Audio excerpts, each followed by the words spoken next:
Warning! Miss Mercury was in retrograde while we were filming this podcast, and my camera was having issues for the first 13 minutes of footage, so please jump forward if it starts to bother you. It gets better. Thanks, management! Okay! Hey y'all, welcome back for another episode of the Butterfly Effect podcast. Today, I'm joined by Delaney Walsh. So obviously most of my people who follow me know who you are. Yeah, I guess, yeah. I don't know how to introduce you guys. This is Delaney. Me and Delaney, let me just introduce her properly. She's a content creator, a big-time content creator. Applause. And she is my longtime friend from college, and she blessed me with her presence today. So thank you for coming to the podcast. Yeah, of course. I feel like that's how people know me is because from college. Yeah, from college. That's probably all. But hopefully, I guess people who are watching from your audience, hi, I'm Leauna. I would just go with Delaney. I used to throw her in the air and post her onto her ex's house to spy on them. So. Yeah, that too. So me and Delaney met through college through cheerleading. Mm-hmm. Yeah. And those are crazy fun times, though. Delaney was the best athlete, but the worst cheerleader. Like, literally so lazy, would call me and be like, I can't come to practice on time. I have a doctor's appointment, just so she could skip running the mile. Dude, they would make us run the mile. Why? We are our sport! Every single time! It's a sport! What are you talking about? I was like, yeah, I'm not going to be there.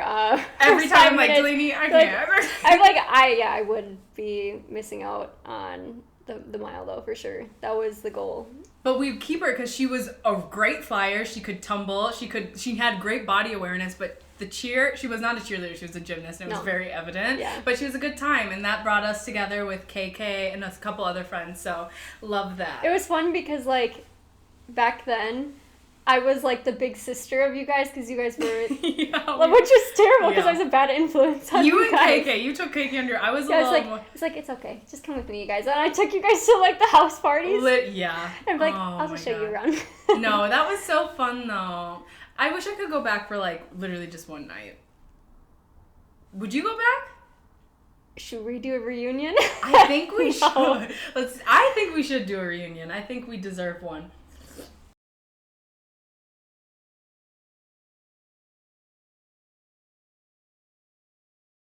I think I would rather do a college reunion than I would a high school reunion. I'm not going to my high school reunion unless KK's like, please, let's go. I do not care. My high school reunion's coming up this summer. Oh my gosh. Who plans it?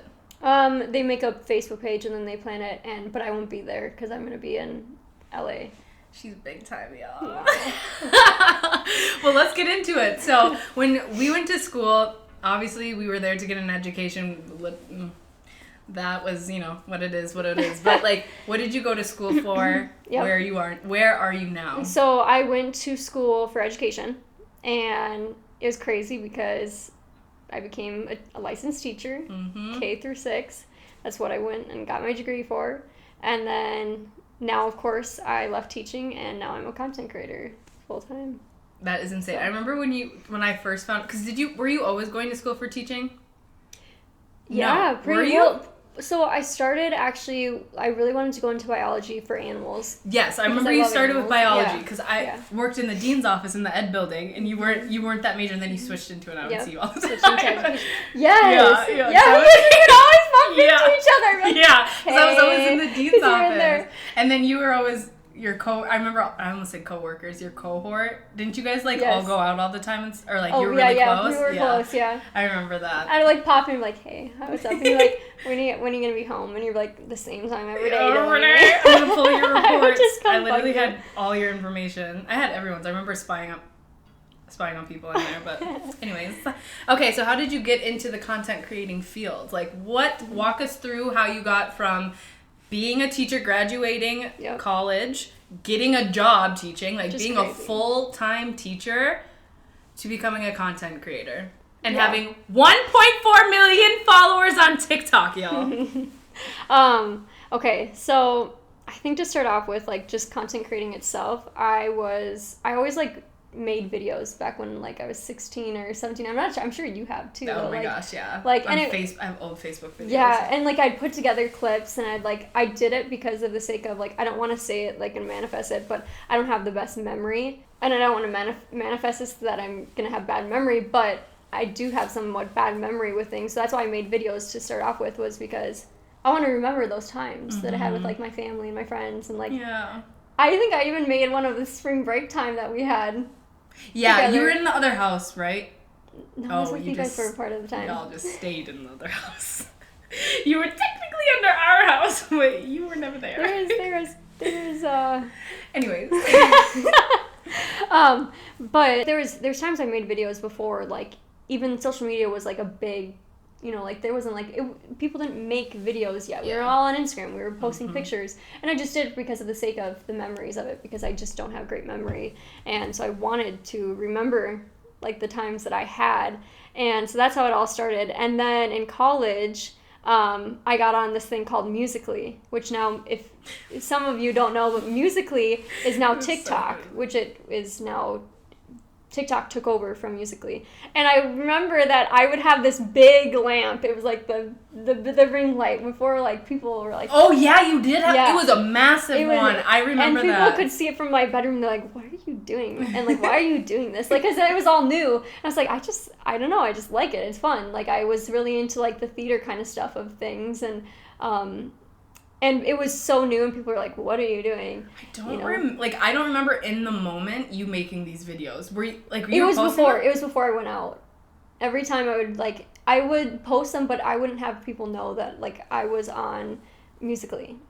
Were you embarrassed in a way? I think there was ways that, like, I think I just did it because it was fun. And yeah, I mean, I was worried about what other people thought about me when I first started. But then I got KK in it once, and I hope she remembers it.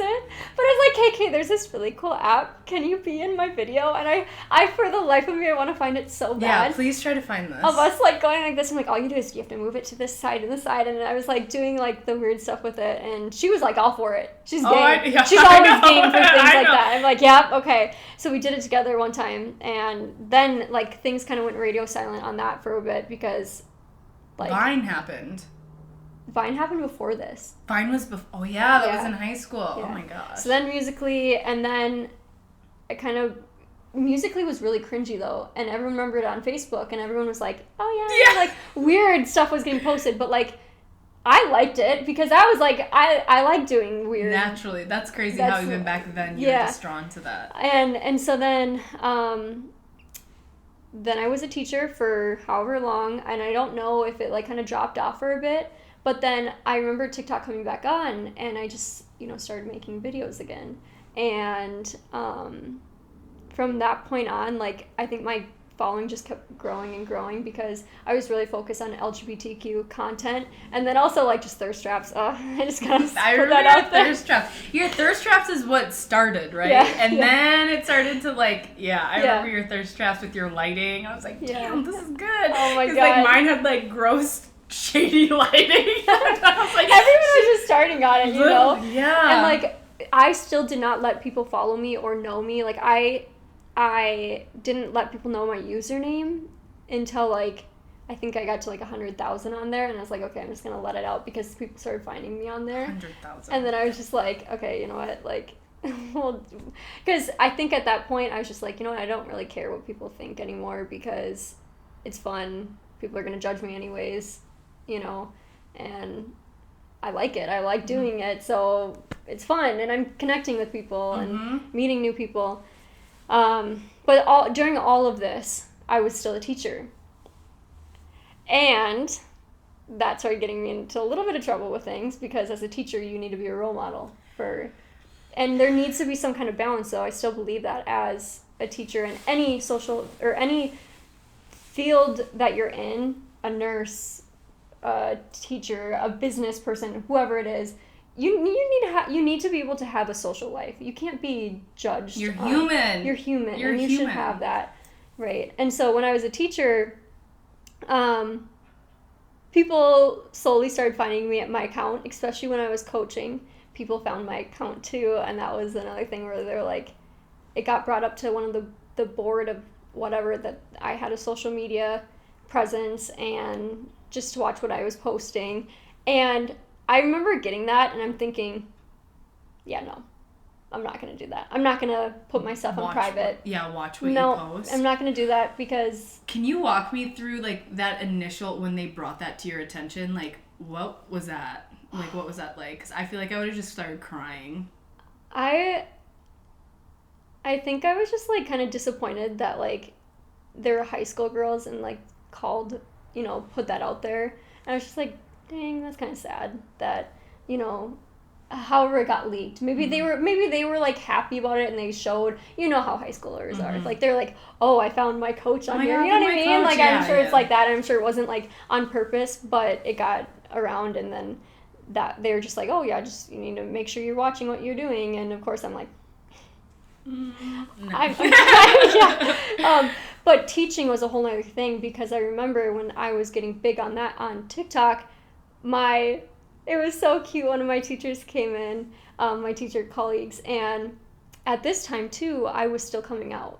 This was, like, the biggest problem with all of this was when I was getting big, I knew that people were going to see it, but when I got so big, I realized at that point, everyone's going to see my content, and I didn't come out to everyone yet. Yeah, I remember that. And... Not even your parents at that point, right? Or did you? Briefly, just very, like... Yeah, like I was just afraid of like who was gonna see stuff and like so it kind of like pushed me to come out completely in that way because I didn't really have a choice. You know what I mean? That's kind of shitty. I kept things so private, but you know I put it out there. It's on me for that. But yeah, it was cute that one of my colleagues she came up and she just sat me down. She's like, I found your account or my why did she say it like that? Like, no, it was so cute. She's like a mother figure to me. And she came up and she's like, my kids found your account, just letting you know. And my kids, don't blame it on your kids. It was you. It was you. And she found it, or that they found it or whatever. And I thought she was gonna be like, you know, it's not appropriate what you're posting, but she's like, I just want to let you know that I support you and everything. So it was really cute, like, cause I know. And I was nervous of what my colleagues would think of my social media and whatnot, but they're all been really supportive of it. That's good. Because they probably get it. Like, you have to have your own personal life outside of the teaching. And they know that I'm a very passionate educator, and I never let that bring into, you know, what I was doing online versus what I can show up and be in person. In the classroom. The classroom is so different, and I'm actually there for the kids, and I'm, you know, was all the time. You were really passionate, or you still are. But, Yep. And so I think that they saw me as that first before they saw me from being someone online. And now the worlds kind of collide because I still go on once a week to help out, and they all follow me on there, so they can sometimes see my cringy thirst traps on there still. But that's and then I come into work and I'm like, hey guys. Do you feel like you stopped caring more or less when you started to get a bigger following? Sorry about that, y'all. Just a brief. It's Mercury is in retrograde, so technology does not like us right now, but we are back. Yeah, do you feel like it's more or less cringy now that you have a larger following and, like, more people are seeing it? Because, like, right now when I do my, like, those vlogs I used to do, I know nobody's fucking watching that shit, so I don't even put makeup on. Like, I didn't care. Yeah. And, like, but, like, when you have literally millions and millions and millions of people watching your stuff, like, does that add any pressure? Or do you feel like, well, obviously they're watching me for a reason, like, I'm fine? So I think there's two parts of this. Like, my sister always says, it's only cringy until you're famous and are big. And there's some truth to that, but not really. Like, I think no matter what, if people are going to say it's cringy, that's just because, like... They wish they could be doing it. Well, or they're just, like, lacking that, you know, they just have to judge for something, you know? Or it's just not their cup of tea. It's just not their cup of tea, right. And it's okay, like, you know, but you don't need to comment, this is cringy. I know. And the number of comments I get of that, I'm like, I get it. Like, yeah, I made it, thank you. I edited it. I watched it. I watched it probably 20 times, and I posted it. I know. Trust me. But it's paying the bills, so. But, and then there's the other part to it where I think, like, there's that validation where, like, way before, where I was, like, I only had 20,000 followers or whatever it was, and I was, like, trying to post this stuff, and I'm, like, wanted to seek validation so much, and I was, like, oh, well, I have 20,000, like, trying to whatever, you know, like, that's I wanted crazy to me. I wanted to be, like, you know, I'm really special because of this, and I wanted to speak that validation, but now that I have that much following, I'm, like, I don't feel the need to seek that much validation anymore. That's good. I don't know why. I think it's just because, like, and now it's almost to the point where I'm like, when I go out, I don't want people to know that about me because I don't want people judging me before they even know me. Oh, kind of a thing. Because, like, and I think before, you almost do want to, like, press that. You're like, oh, well, I have 20,000. Like, you want to feel validated. You want to feel, because like, it's special. impressive, yeah. But, like, now it's like, now when someone brings it up, I'm just like, let's not bring that up. That's my alter ego. Like, not that I don't love what I do, but I think it comes with the judgment of other people judging me off of that, based off of just that, and making preconceived thinking two things about me: either one, that's cool, or two, wow, you must be really full of yourself, kind of a thing. So it's like the two or the other, and I don't want to come off, or that I think I'm too cool or something like that, which I don't. Like, you know what I mean? Like, I don't want people getting the wrong impression of me. No, I get that. My sisters used to, like, my sister was just recently asking me, she's like, do you want to be famous or do you want to be rich? I'm like, rich. Like, I do not, like, honestly, I want my private life. I'm very, like, I know I put my business out there on a podcast and, like, but I choose to do that. And, like, but then I also want my privacy. I don't want people, like, seeing me when I go to the grocery store because I be looking like a gremlin. Sorry, I don't know what's happening. Oh, that's okay. Sorry. Over there? My ADHD. We both have ADHD. We're like, what is that?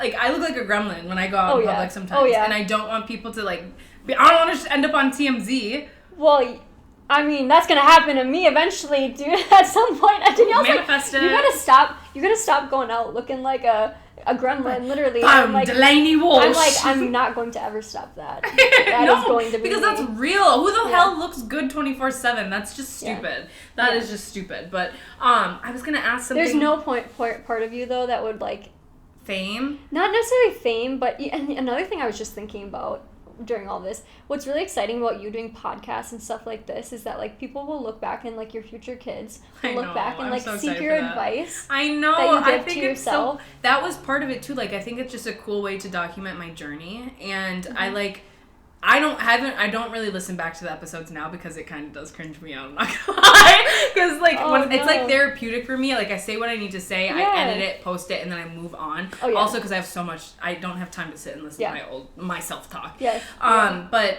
I think it's so cool that one day, like, my kids, my grandkids, my grandkid, like, they're gonna be like, oh, this was our, like, great granny Leauna.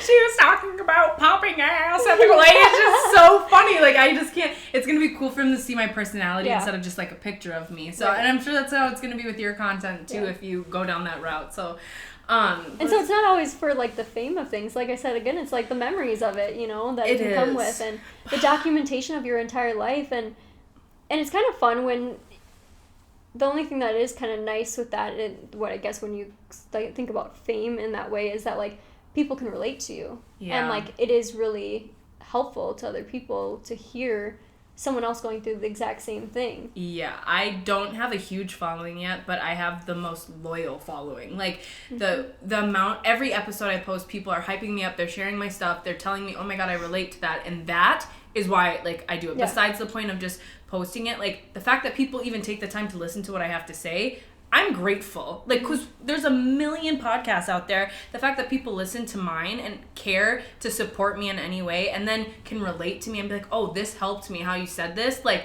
I get chills when I get these text messages. And, like, people, y'all don't know how much those mean to me. Like, please, please, please, I'm so thankful for them. Like, I get them, I don't want to say, like, every day, but I get them often, and it just makes you feel like, one, you're not alone. Because even though I know I'm not, you feel lonely. And then also, like, okay, what I'm doing matters, because when you have a smaller following and you're passionate about it, like, it can be kind of, like, it's kind of disheartening when, like, I'm not paid for this. Like, I get a little bit of money in sponsorship, this takes hours and hours of my yes. time. Like today, I had like a 12-hour day and we're yep. still doing this and I'm not getting it, you know? Like we don't get paid for this. In the beginning, you don't get paid for this. No, you don't. So it's literally for your passion and for like yes. your own personal drive. So when I get messages from people, it means the world to me because that's really why I do it. So honestly, if the fame, to go back to that, the only fame I'd want is just to get my message out there. Right. I don't care about like the other stuff that goes with it. Like I'm not gonna be stupid and say that wouldn't be nice. Like of course, yeah. But I don't care for that. Like I really just want to like be able to impact people's life in a positive way. Is really what I want. I love that. Thanks. So I love that. Yeah. And thanks. you're in like you are changing lives, you know. It's weird to think. Oh, that just gave me goosebumps because like I don't find myself a perfect person at all. Like we're both in therapy. Like we both actively are aware of ourselves. I should be in therapy right now. Oh, I was in therapy. You've but... been through it. Okay. I've got back. some tomorrow actually. Oh, thank God. But I'm not a perfect person at all. But I think that's why people relate to me is because I am very honest about my struggles. Like I don't put everything on there, but I share a lot of my shit. Because I want people to feel like they're not alone. Because when I go through that stuff when I was younger, I would run to YouTube to try to find somebody I could relate to. Yeah. And when it's not there, that's your time to create it yourself. So, right. Yeah. So at what point did you decide, like, what happened leading up to it? And then at what point did you decide to transition from being a full-time teacher and giving up your career, giving up, like, hours and years of your time that you invested into your education, and then you're like, you know what, I'm going to take this risk. I'm going to, like, fully go into content creating. So, like, walk us through how you got there, like, the months leading up to it. Yeah. And then how it happened. The final decision. It is so crazy because I don't think it all happened just at once. Like, I think the idea was always in the back of my head. And then I was like, okay, can I get paid enough to do this? At what point, though, was it in your head? Because, like, when you started going on Musically, that was in your head? I don't know when it started exactly. I think when I knew was when I was really growing a following. And we could even talk about that, how crazy it was when I had a following, but when the numbers doubled, tripled. So, like, I was watching it on my phone one night, and I just kept, you guys, I did not sleep. Like, Walk us through it. We're going through all this, yes. But, so if you guys don't know, I had a duck, and that kind of went viral. That's kind of... Swatted on the wall. The people just listening to the recording are going to stop. They're like, boom, boom. You're talking about the duck. Ew. Gross. Ew. Okay. Okay. Sorry to all the animal lovers out there. But for those who don't know, like, of course I was steadily, like, growing in followers. But the big one that really set me off was I found this duck egg. I rescued it, whatever else. I posted it at 4 o'clock. I remember that for some reason. It was like a Tuesday. And I remember seeing it on my phone and go, dang, this is going to be a big one. Because I've had other viral posts. But I was like, oh, this one's going to be pretty big. Because you can tell it's racking up real quick, like the views and the likes. And I just keep watching it. I bring it downstairs. I go, Danielle, I think this one's going to be a big one. Like, this is kind of crazy. And I didn't think it was going to be huge like it was. But, and then... the next, like, few hours, it just kept going and going. And it was to, like, 50,000 to 100,000 to 200,000 to $500,000. And I was just, like, sitting there. And not only was my views going up, but this is, like, the extreme part about it, or the insane part about it, was that most of the time when people go viral, they don't now automatically gain so many followers with it. But for some reason, it was just the right timing of everything. I think it's the universe manifesting. I have no idea. I didn't really manifest it. Well, you were already putting in work with other videos. Yes. So maybe they saw that too. Yeah. And the universe, they saw it. Yeah. Yeah, the universe saw you were working. Yeah. I believe in that. I think the universe does. If you put your intentions out there, it's going to reward you eventually. So I believe in that. And your hard work. Because I was really just doing it because I liked doing it. It wasn't, I don't know if at that point I knew it was going to be a career. I just enjoyed it. Yeah. And that's also why I did the video in the first place, because I just enjoyed it. And And I think people knew I was passionate about this duck. It wasn't something that was not really authentic. I'm a huge animal lover. Like I said, I almost went into that. So, but yeah, that night though, I remember I was looking at my phone and I'd like sleep for like an hour and I'd wake up and it'd be like another 100,000 new followers, another 100,000. I would faint. And I like kept looking and I was like 500,000. I was like, is going on? Did you feel like you were dreaming? I would literally, Danielle, pinch me! It was such a moment of surreal for sure, but it was also, I don't even know how to explain it. I was, what is that called? Dopamine. It's that, and now that's the thing I struggle though a lot with. You chase that now. And now I chase it with the dopamine hit of like that. So it's not validation anymore. It's dopamine. It's dopamine hits. Yeah, so that's a little, yeah. That's spooky. Because that's harder, like, okay. Yeah. And so I remember just, like, not sleeping that entire night, watching it, and then I wake up, and I told my dad, I go, Dad, I got 20 million views on this. It was 20 million? And then it got up to 30 million, and should we check how much it is now? I don't even know. Probably around 30 million views. Delaney, 30 million people have seen you. Like, I mean, obviously it's more than that now, but like... It was insane. I know. And then one of my videos get 1,000 views, I'm like, get back up! I'm fucking famous. Like, that's insane. And so, when all this was happening, though, I realized, oh my gosh, everyone's going to see my page. And I wasn't out yet, remember, with all this. Oh my god. I mean, I of course, if you wanted to look me up, I had 200,000 followers. I had whatever, how much. But, like, not to the point where it was. But, like, here's an example. Like, I had another video get 30 million views. And I didn't gain nearly as much as followers for that. Mm-hmm. But I think it has something to do with, too, like, it was new. TikTok, it was during COVID. People wanted the journey of it. People loved following the duck. And I think that was a big part, too, it was 31.6 million. That's insane. Is that your most viewed video? No, I actually think the bunny was the most viewed. Jeez. I don't even know where it is. But, 33.8 million on the bunny. That was pretty insane. So, but I've had a lot of other ones that have, like, and it's always so exciting when they go viral, because I love, it's not only just like for the sake of you getting that dopamine hit, but it's like, oh, I made something that like made someone else like happy, or like I made someone else like just think about things in a different way. Like saving that duck probably like allowed people to think about other animals in a different way. Where it's like, it's not just like a cat or a dog, like they have just as much of a soul as any other, you know what I mean? Like it's just the change in it. And then there was a snitch. Probably a Karen or something, but some Karen snitched, and then you got your duck taken away. Yeah, you got duck napped. Well, the cops came. Spill it. Oh, we're here. Well, the DNR came, and then they were like, "Hey, just so you know, like a lot of people saw that thing, that post, and then pretty much you have two options: either to release it back in the wild, and it's like it's a baby. I'm not gonna just release it back in the wild. It's gonna get eaten." Or you can bring it to a rehab center, which is what I ended up doing. But he's like, hey, I'm really sorry to do this, but someone called it in and whatever, which is fine. And I was going to plan on releasing it back into the wild once it was big enough. Right. And that was the whole plan, because I live on a lake, so it makes sense. There's ducks around. I can reintroduce it. But it was probably the best for it at the time. Mm-hmm.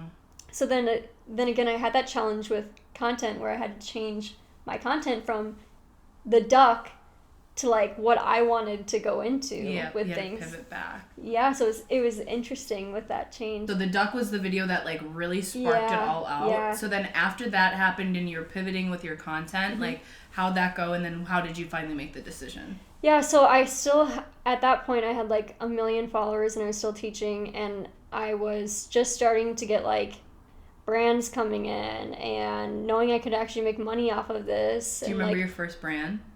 What was it? I wish I fake. Just kidding. Just kidding.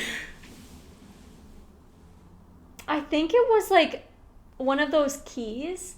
Like I think I even have it, and it's a woman brand where you can take off the key fob and it puts an alarm. Oh, that's good. And it's like for women's protection. We like that. We like.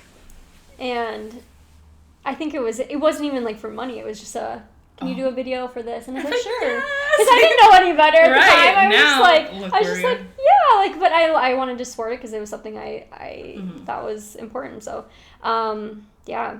So you started making money, and then at what point were you like, okay, I can actually sustain myself off of this? And that was only, I mean, I knew I could do it. It just was like the fear of like really going for it, and just because teaching, I had a steady income coming in.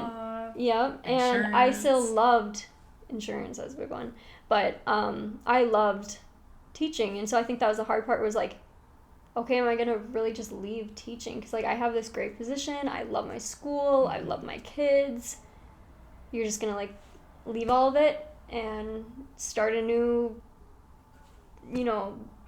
path in life.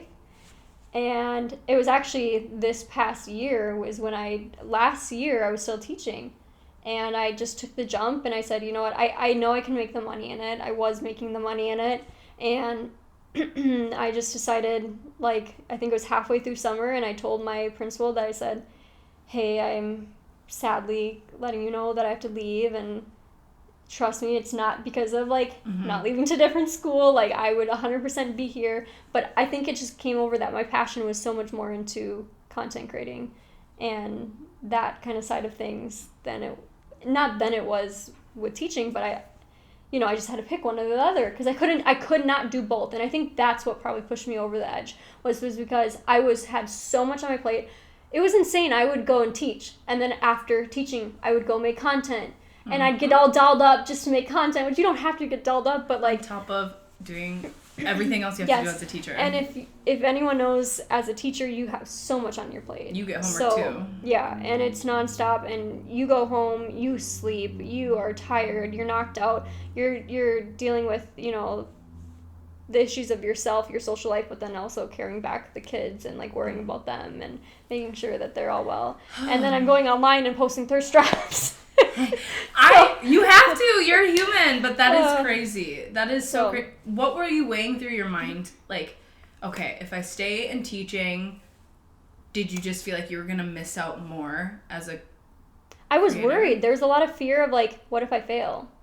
Being a creator? Yeah. Being a creator. What happens if it doesn't work out? Like, what happens if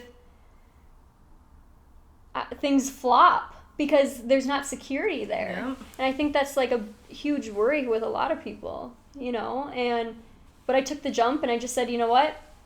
I'm going to do this thing. How did the people, I remember you texting me this and I was like all for it, but how did the other people in your life, specifically like your parents, obviously, how did they feel about that? I was so surprised. I was so shocked. So if my parents watch this, which they might. Hey! My parents have always been pretty, by the book, like make sure you got an income coming, make sure you're smart before you leave a job, make sure you have things set up in place. And at that time, I was going to get a part-time job and just make sure I can do content creating, just so I had something stable in case something fell through so I could fall back on it. And then I was like, yeah, I'm not doing that. I'm putting it all into that. And I was so shocked, though, because my parents were fully supportive of it. And that's what scared me even more, because they were like, why do you believe in me so much?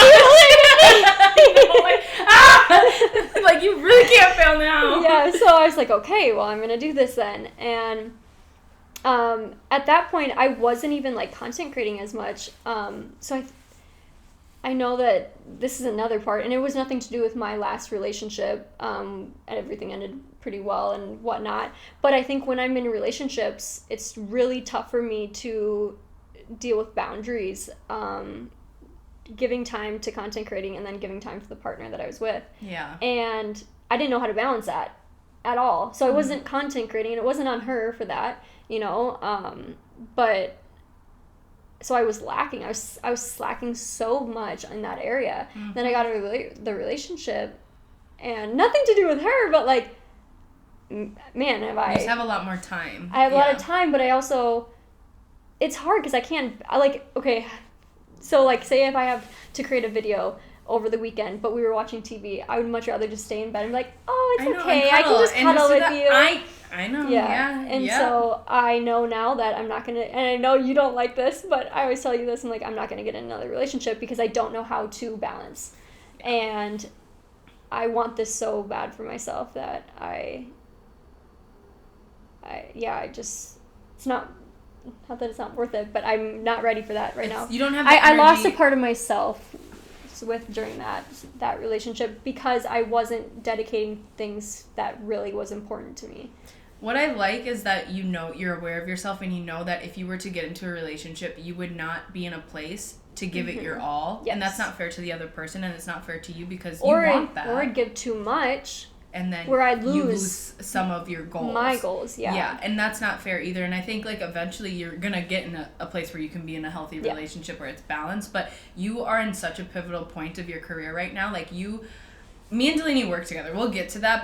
And I see how hard and I hear how hard she works. And, like, we'll get into all of this. But if anyone who's not, like, in the content creating field is watching this, like, please, if you respect it, because it's a lot of work. She works all day, literally all day creating content, finding things to do, working on brand deals. Like, this is not something you just wake up and then you press record. It takes a lot of effort that goes in behind it. And then on top of that, you have to deal with people making comments about your life when they don't even know you. Like, that's a lot of emotional damage, or not done, but like baggage that you have to carry on. And it does a lot on your mental health. So, like, I see you and I see how hard you work, and, like, it's super inspirational. Like, you really are grinding, and I see it's not easy. Like, so it's only easy and I know I can't speak for the really top creators, but it's because they have a whole team behind them that does the editing, that does like David Dobrik or whatever. Yeah.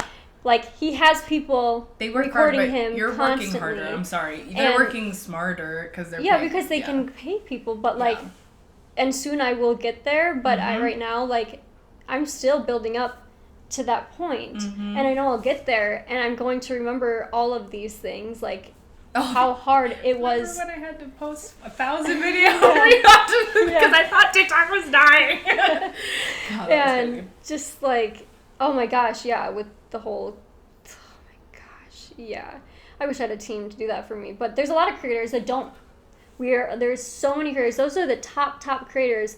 And people watch that and be like, oh, that's such a life to live. And it's like, we are working so... And you know this, in the creative field, anytime you're in the creative field, we were talking about this, that you don't exchange necessarily, like, say if you have a t-shirt company, you're making the t-shirts, you have to spend the money. With creative field, you have to spend the time, which is money. So... And that takes you away from other things in life as well. Like...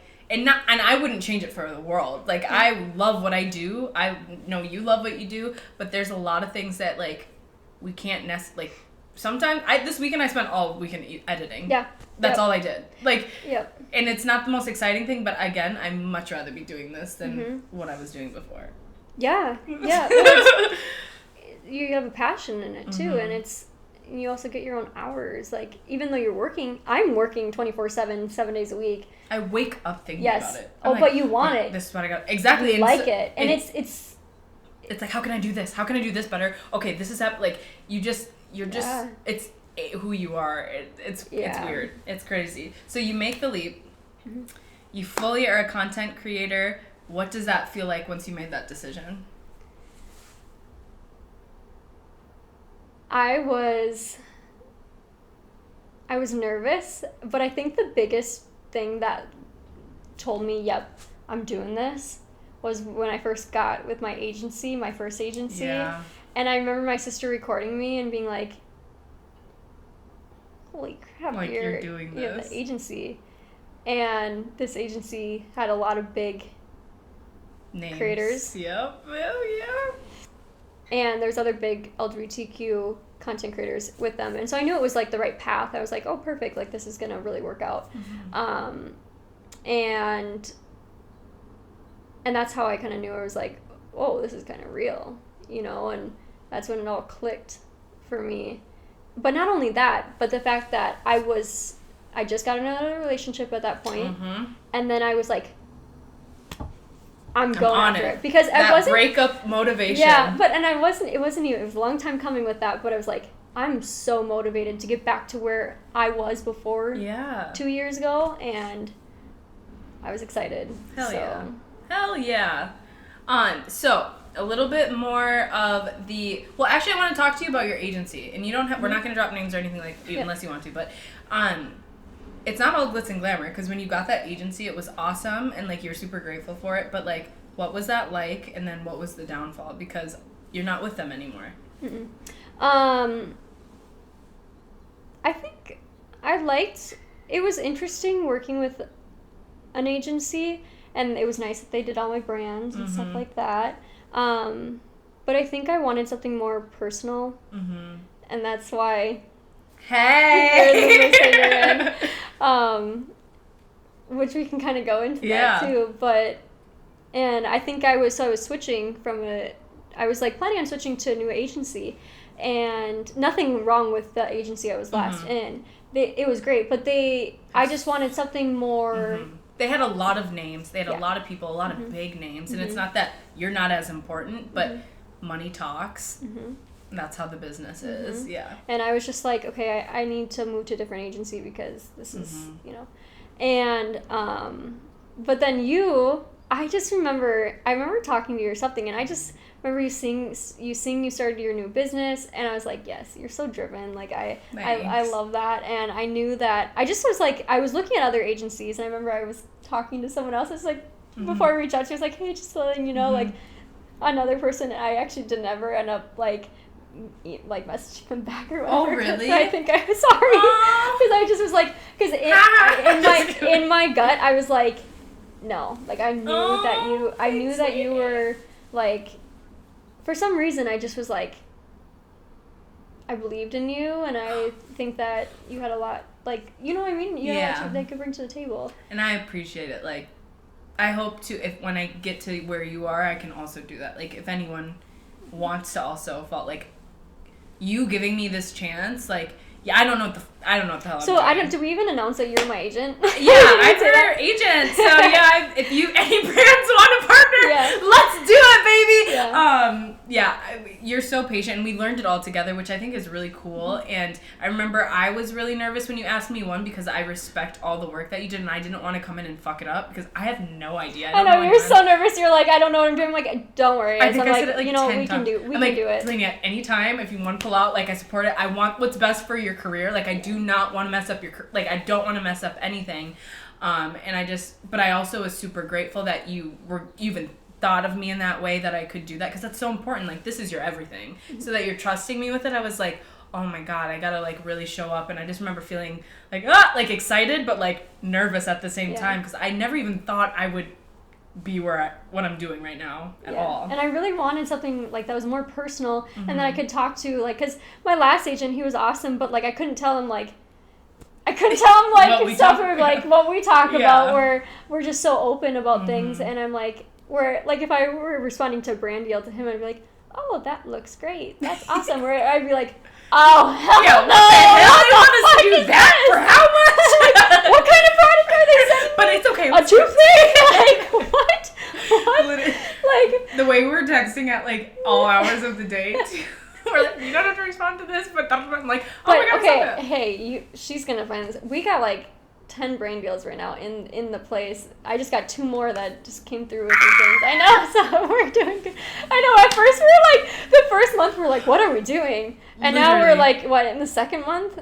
Yeah, second month. We gotta stop being so hard on ourselves. Like, and we even said that we're gonna get 3 months. We know it's gonna be slow in the beginning, but, like, we're both I think we're both the same way. It's our Sag risings and also your ears. We don't have patience like that. No, we know the goal. So we're like, let's get to the goal. We'll put in the work. We send out one email. We're like, what the fuck aren't they replying? Why aren't they replying? Literally, I'm like, I DM'd every candy place in this entire planet, and not one of them responded. Yeah. But yeah, so it's been a process, but it's been really fun. And I remember in the beginning, I was like, I really want to make sure our friendship comes first. Like, I don't want a friendship to be affected by this, because that's at my core, I value my community around me, and I think, like, no money in the world will ever be worth like throwing away people that have been there for me and like, you know, that I care about. So I was like, I really want to make sure it's a healthy relationship, and you're on the same page. Like we just know, because we knew each other, I think it's good.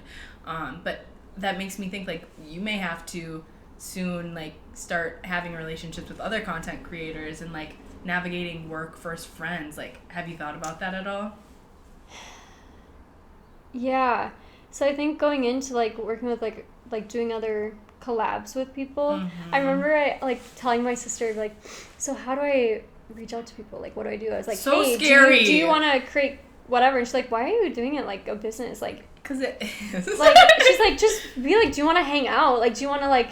And I think content creators also understand, like, if you're another content creator, we're going to probably create together. And if we don't, we don't. We're not always just doing that. But, like, even going to LA here, well, going to LA for a trip, and then I'm also going to LA to move there. So, which is crazy. Yeah! I was reaching out to people just to, like, maybe meet up with and maybe create stuff. But it's just interesting because, like, I do want to just meet up with them as, like, friends, not so much, like, if we collab, we collab, but it's good for me to meet people, especially it's so nice for me to meet other creators because a lot of people don't understand the lifestyle that it comes with, and it can be good and bad in a way where, like, you don't know, again, who's actually there for you and who's just kind of using you. And with other creators, you're kind of on the same, not in that way, you know, that sounds so terrible, but... You know it's part of your job, but you're also, like, you just understand it differently. Yeah, and, like, they might have a few 100,000 followers, and they don't, you know, they know that I'm not using them just because I have a few hundred, you know what I mean? Like, we're on that same... Yeah. It's in a weird way. But... How did your friends take it? Like, obviously, outside of me, when you were like, I'm going to be a content creator, like, what did they say? Okay, you know, the funniest thing, shout out Sil, first of all, she said to me, because she went to go, just recently for my sister, she went to go to her business, and she just said, Delaney, I always knew you were going to be, like a content creator, because you were always taking pictures of yourself constantly. That's and you were always like you loved the videos, you loved, like, you were recording everything and anything. Like, you were like somewhere in a bar and you were like up there with your phone and you're like holding it like this. You weren't fighting someone, you were recording. Oh yeah, y'all don't know who this girl was. The people you see on TikTok. No, she was a different lady back in college. I was very friendly. I was you were friendly until you weren't. Built character. Definitely not the same person anymore, but I am in a way. You could get pushed there, I feel like, but you wouldn't. That's not your first step. I would. Yeah. You've grown. I think I've grown. Therapy works. Oh yeah, I've grown so much. Like, just my worth. I did not know my worth back in college, and just being able to, like, not being treated the right way. Yeah. Where I'm sorry, but if I were to get treated like that, I think about that sometimes. I'm like, God, like, I'm so happy I went through what I went through. Yes. Because I had to get to where I am and be how strong I am and have my boundaries. I can't believe the shit I used to put up with. Yeah. Oh my God. I know. Like, it's crazy. But anyways, your friends. So I think they just thought it was cool, and that's why I think that's, like, the biggest part is, like, you guys are, like, the biggest part to me. Like, my whole, like, I would not be where I am today if I didn't have good friends in my family. You know what I mean? Preach. Yep. Like, I can always go back to you guys because I know you knew me before everything, and you were calling me ratchet 4 years ago. You're still going to be calling me crusty. Should I not use the word ratchet? Is that not? Oh no, I was calling you crusty. Oh, okay. I didn't know if that's like a... No, you're like, canceled. Delaney Walsh canceled on the Butterfly Effect podcast. Well, I mean, if that is wrong, let us know because we're always learning. That's true. But I hope not. You were calling me. You're right. You were calling me crusty 5 years ago. You're still gonna be calling me crusty today, and that's a real friend. Like, people who are gonna still call you out, not because they're like, people aren't gonna be like, oh, I still want to be friends with you because of, like, I want you on my good side of things. I'm like, no, I want real people in my life. Did you notice? Have you noticed people like that? Yes, I've noticed, and that's, I think, just the life that it comes with. And that's why I also don't tell people that, like, I'm a content creator. So when they ask me what I do, I just say I work with brands. Mm-hmm. That's what cool. I leave it at because, like I said, it's weird. And I don't want to give But then there's always someone that's like, oh my god, do you know that's Delaney? Oh, to take a picture with me? Like, that's so cringe. Well, or like, half the time it's Danielle, my sister, shout out. She'll be like, drinking, she'll be like, do you know that Delaney had a duck and she got whatever. Like, Danielle, can you not bring up my phone right now? It like, she loves the journey of it, though. She's like, look at the duck. She's proud of you. Yeah, she is. So I love that. I remember in the beginning, like, because I had my podcast before or after you started 2021. I think you were 2020. 2020. Yep. I remember, like, I was so... Like, I remember people like, why don't you ask Delaney? I'm like, I didn't want you to feel like I was... Oh, no. And no. I know you know me. Yeah. But I didn't want to make you feel that way because I can only imagine blowing up like that. I know how people are. Yeah. So I was, like, so hesitant. I was like, oh. And I think... And even, like, I never even asked about my business. Nothing. I've never asked you for anything because I was scared. Like, this is the first time we've collabed on something like that. Yeah, and I think, too, though, like, I can still... gain new friends, but like you have to really think about like, okay, are they here for the right reasons? You know, like, or are they just like, or are they just wanting something out of it? And that's any friendship, but when you're in something like this, because of the state that we're in now, you do have to question people's intentions, and that's shitty. And relationships, that's the hardest thing. Okay. I didn't know that getting out of the relationship that I was in, because I was like, oh, she knew me before. And not that there's, like, a huge difference, and people are going to be like, oh, like, you're not that big, Delaney. Like, yes, you are. Literally anyone listening to this, you have, like, 500 followers, so you don't know. I don't even have 500 on TikTok, but it just, so that's another reason why I think I'm going to be kind of leaning towards just probably seeking out dating other content creators, because not for the sake of, like, they have to be, but because they understand the lifestyle of it. Because I remember there's relationships I've been in the past where I'd be at 8 o'clock, I'd have to post because that's the posting time. If you know that, that's from 7 to 10, and they'd be like, turn off your phone. Like, why are you doing this? Like, I'm like, I have to do my work. Like, you know what I mean? And then you feel guilty. Yeah. And I get it, though. That's time that should be spent, you know, with your partner. And you could probably plan beforehand, but TikTok doesn't really allow you to plan that well, but I could have, you know, but Delaney. Yeah. Who is the biggest celebrity's DMs you've slid in? Oh, I've had someone slide into mine, but I can't say. Who? I can't. I'll bleep it. You want to actually know? Yeah. No way! Yeah, I've definitely slid in. Oh. I've slid into people. She has a blue check mark, y'all. My first blue check mark on the podcast. Oh, man. What is her name? What is her Insta name? Yeah, and it was during my time before I even really got big, I think it was. Or was it? I'm not sure. This is her. Oh, she's pretty. Oh, yeah. She's the one that hangs out with. Whatever. And I didn't message her back. Oh, come to LA. I'm coming, baby. Okay, we gotta cut this out because if she ever watches this, I think she follows me on.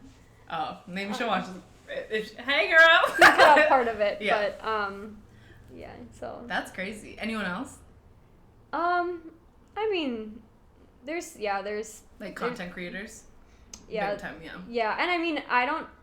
It's kind of, you know what's so weird is like when someone hits me up and they have like 1 million, I'm like, oh, that's so cool. That's what, and I like think that, and then I like look back at myself and I'm like, or like whoever, they'd be like, you have 1.5. I'm like, you forget sometimes? I'm like you do, but you don't. Like you don't. I'm like, yeah, but I don't think I'm cool. Like, you don't associate. But yourself. I think they're cool. Yeah, interesting.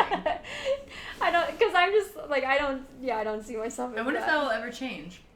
Like, if you ever get to a point in your career that you're just, like, if it becomes more normal, if you're, like, I really am that bitch. Like, maybe both. Maybe, hopefully both. And I don't think so, because, like, before I felt, like, the validation of, like, I needed to feel like that. Yeah. But now I don't, like, where I'm, like, I think even if I had 20 million, I think I'd still be the same person I am. I hope so. I hope so. I think you will. And I think I always tell Danielle this, and, sorry, Danielle's, like, yeah. for the people listening, she's my sister, really close. But But I always tell her that, like, I want to always pay it back. Like, yep. Whatever I'm, working towards, it's for the sake of freedom for me, but it's also the sake of freedom for the people around me, and, like, not being able to have to worry. Like, I want to be able to give that back. I think that, like, goes into the longevity of your career, too, because I think if your heart is in the right place and, like, you're a good person, you're going to last longer, because people can, like, bad people can get viral and, like, get a lot of fame for a short period of time, and, like, hate will get you far. But I think the people who are, like, good people, again, the universe is going to reward that. And, like, people are going to mess with your vibe, and they're going to support what you do, and I just think it's a better route, but to each their own, any of the drama people that get big off of that. But with your growing audience, with 1.5, yes, get comfy cozy, 1.5 million followers on TikTok, with 65,000 followers on Instagram, growing YouTube account, like, you have, a lot of people have access to you and, like, have made judgments on you, because as people think they have a right to do on social media. How has it been, like, dealing with comments that are not so nice and are negative? Like, how did it start, and where are you at now?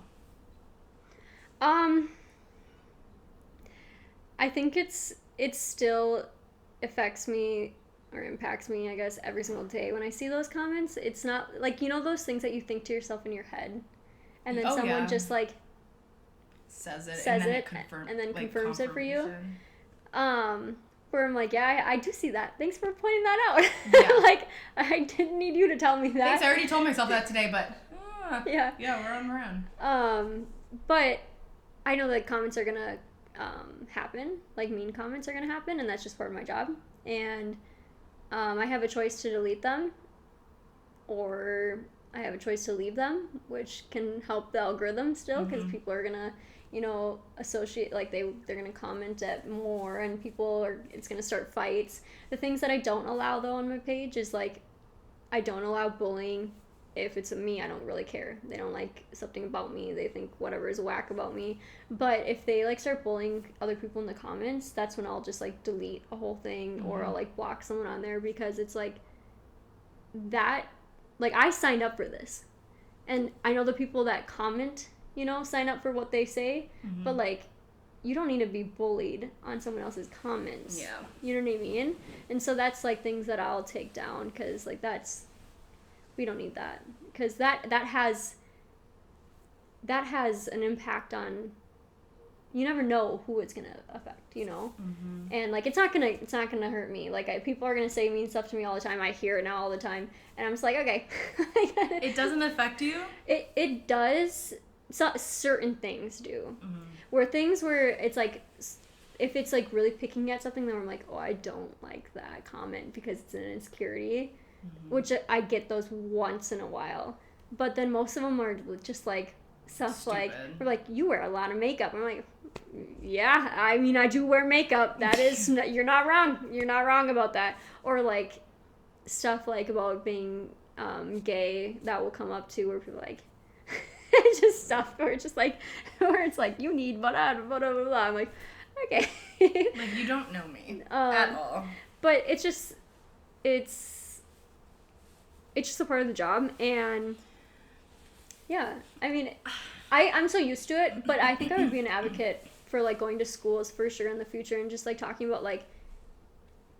about bullying online. That's dope. I love that. And I know that, like, we've all been there, we've all made mistakes, we've probably all said stuff that, like, especially when we're younger, like, if I had social media when I was 10 years old, I'd probably be canceled, like, saying something that's, like, something ridiculous, because I had so many different beliefs back then, where I'd think that, like, I don't know, I'd make something up about, like, dogs, and, like, that all dogs need to be, or, like, something, you know what I mean? Yeah, like, just something silly that you didn't think about, like, it would still be around. Your thought of it. And those 10-year-olds, I see them right now, they're all commenting on my YouTube, because I'm reposting on YouTube now, and I see them, and and it's so funny, because they all got, like, those Roblox whatever things on them, and they're just, like, play your Minecraft. Minecraft or whatever, and I'm just like, what are you doing? And I could say something mean back, but most of them sometimes I'll just delete them, I don't ever say anything really mean back. I'll always just like correct. You're not bullying children. No, I'm not bullying Delaney children. doesn't bully children. That's where she draws the line. But I just typically, if I'm going to say something back, it's going to be like an educational purpose. Like someone just recently said to me like, why is your face tan but your hands aren't, or something like that. And I said, well, and I looked it up and like, are your hands more, less white or whatever? I'm like, one, I'm wearing makeup, so that would make sense.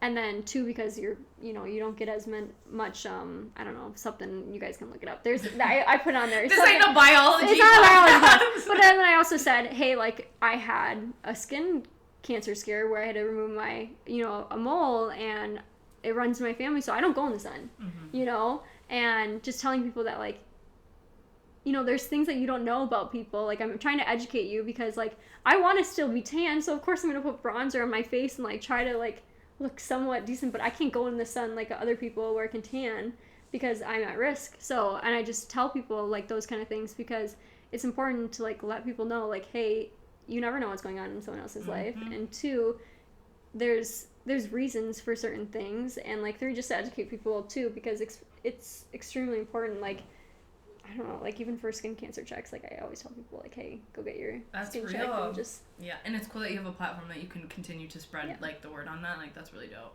Yeah. I love that you have such, like, a balanced approach to these negative comments, but, like, it kind of hurts my soul that you're just like, it's a part of my job, because I understand what you're saying from that, but it's not okay. Like, that's just because you choose to put yourself out and, like, you put yourself in front of a large audience doesn't mean you just should be treated that way, and, like, you should automatically, it's a write-off that people can treat you like shit and hide behind a screen.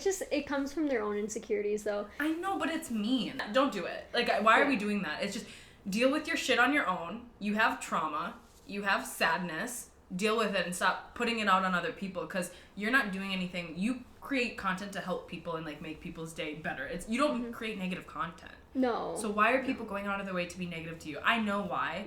I just don't. I hate how we're like, it's just, it's fine. Like, I know we can't control it. I do agree with that, though. Like, on not necessarily, like, for me, I'm older and I can handle that, and it's not that I should, again, like you said. But I think about, like, Charli D'Amelio when she was 16 and people were commenting on her body.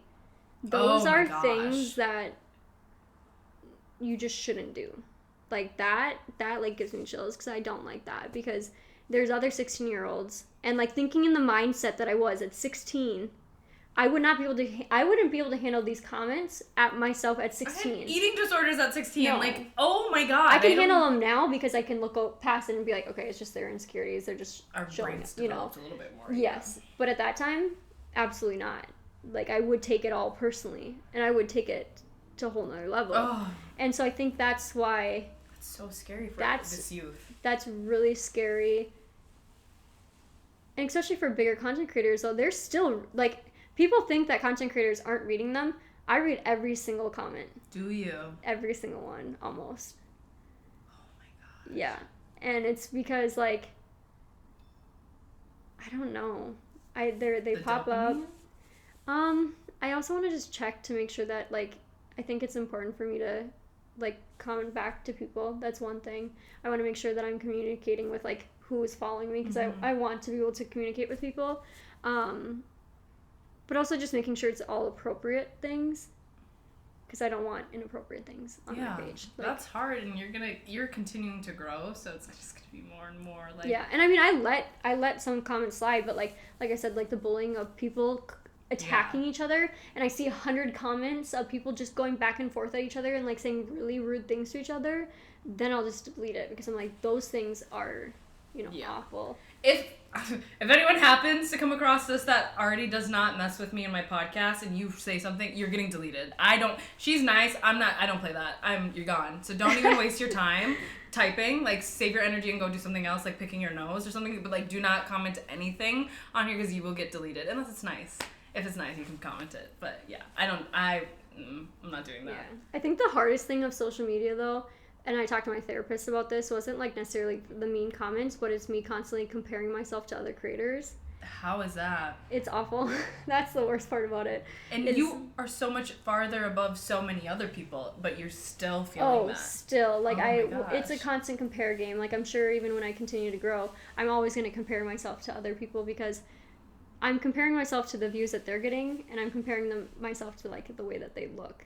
Because, like, and I remember I told my therapist this, that it was, like, I see some of the top prettiest people on TikTok, and I'm just like trying to look exactly like them and trying to be like them, and like your face, it just makes me sad. Well, no, because I'm trying to get to that place, and I'm like, I don't need that, but like they're still in my head where I'm like, I want to be better, I want to like I want this and I want that. That's why people get things done and stuff like that.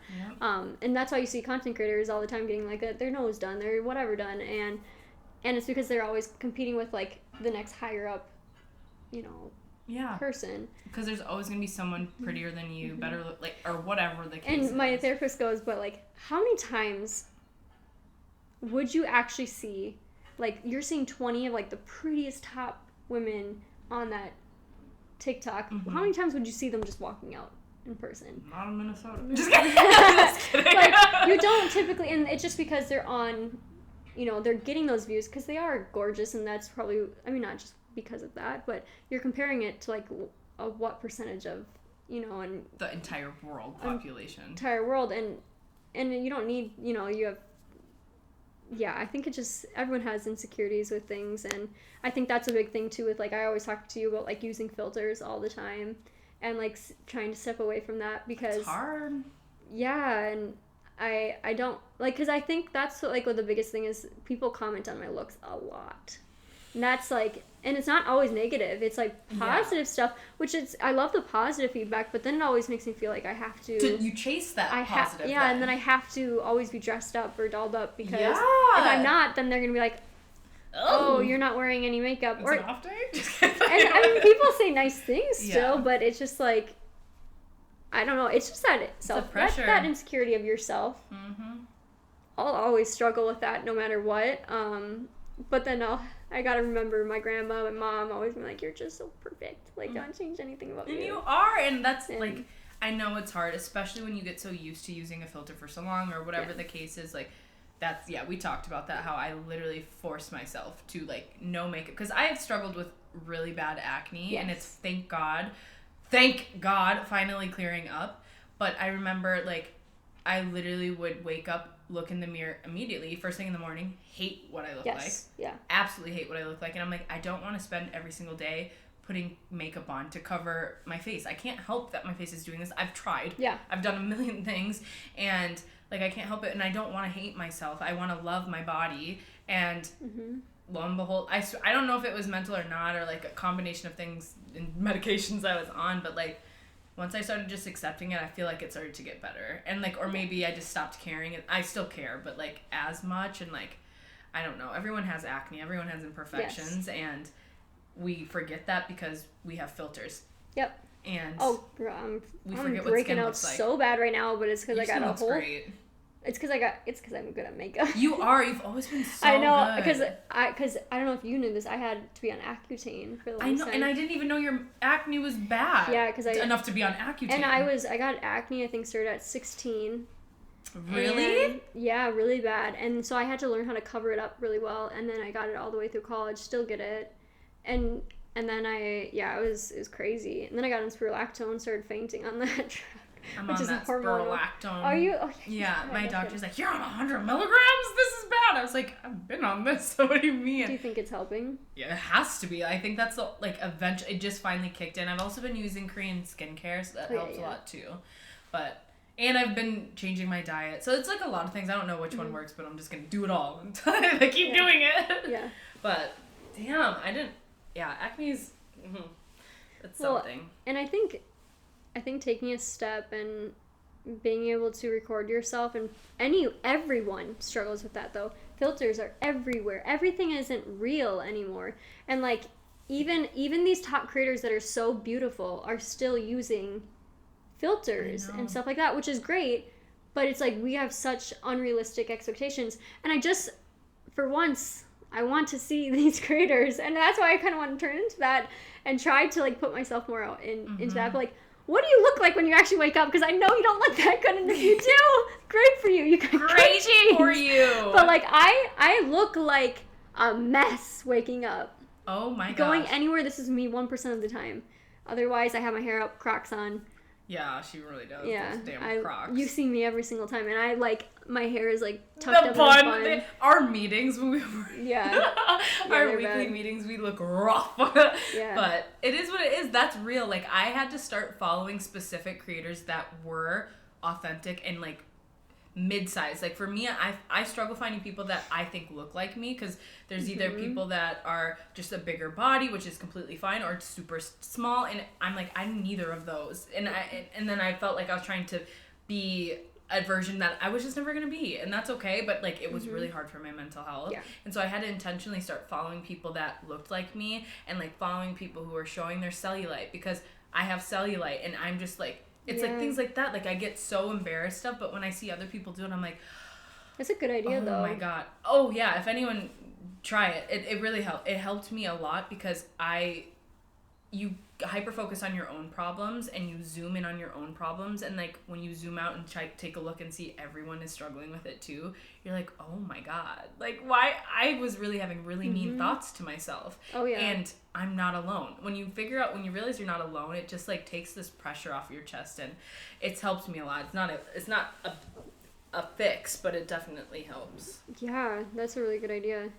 And also following creators too that like aren't always going to be perfect. I think I have to do that for myself sometimes. There's this one creator that I follow. I think she's on my board that I have. Oh yeah, that and one. I think why I liked her so much is because she's not extremely perfect, and she's not afraid to show herself without any makeup, and like she's just like very raw.